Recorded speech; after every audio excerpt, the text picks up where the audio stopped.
নির্বাচন কমিশন দায়িত্বশীল আচরণ করছে না। আমি ইতিমধ্যে অনেকগুলো অভিযোগ করেছি, একটাও রেসপন্স পাইনি। এটা খুব দুর্ভাগ্যজনক। আমি তো আমার শঙ্কা আগে থেকে বলে আসছি, ইট ইজ নট নিউ।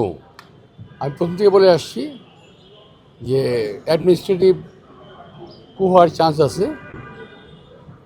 কিছু কিছু লোকের উপর কিছু কিছু লোকের ঊর্ধ্বতন মহলের দুর্বলতা আছে, তাদেরকে তারা পাশ করাবেই। পক্ষান্তরে ওই জায়গায় হয়তো বিএনপি ক্যান্ডিডেট ফেল করে দেবে। কিছু কিছু দলের জন্য এই দুর্বলতা কাজ করতেছে। এবং আমি শুনেছি, আমি জানি না, একেবারেই ঊর্ধ্বতন মহলের একটা লিস্ট তৈরি হয়েছে যে এই লোকগুলোকে পাশ করতেই হবে, একটা বিশেষ দলের তাদেরকে পাশ করাতেই হবে। এবং তাদের কথাবার্তা আচার আচরণে মনে হচ্ছে যে তারা জিতে বসে আছে। এত বছর নির্বাচন করি, কিন্তু কখনোই আমরা এভাবে প্রেডিক্ট করতে পারি নাই যে আমরা জিতেই গেছি। জনগণ ভোট দেবে, কাকে দেবে, কখন দেবে, কীভাবে দেবে, সেটা তো জনগণ জানে। কিন্তু আগে আমি কীভাবে বলবো? আমরা জনগণের কাছে যাচ্ছি, ভোট চাচ্ছি, জনগণ ঠিক করবে তারা কাকে ভোট দেবে। কিন্তু ওরা ফার্মলি বলছে যে আমরা জিতেই যাব।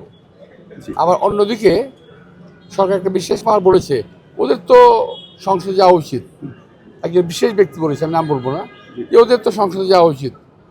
তার মানে হলো কিছু কিছু লোককে তারা পাশ করুক আর ফেল করুক সংসদে নেবে। অংশগ্রহণ নির্বাচন তো মূলক নির্বাচন তো হচ্ছেই না, না, এটা তো অংশগ্রহণমূলক নির্বাচন হচ্ছে, কিন্তু সঙ্গে পক্ষপাতিত্ব হচ্ছে।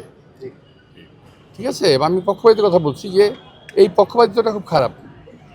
এবং সরকারের একটা মহল যদি এই কথা বলে যে এই সমস্ত ছেলেদের তো সংসদে যাওয়া উচিত, ভোট পাক না পাক তাদেরকে কি তারা পাঠাবেই?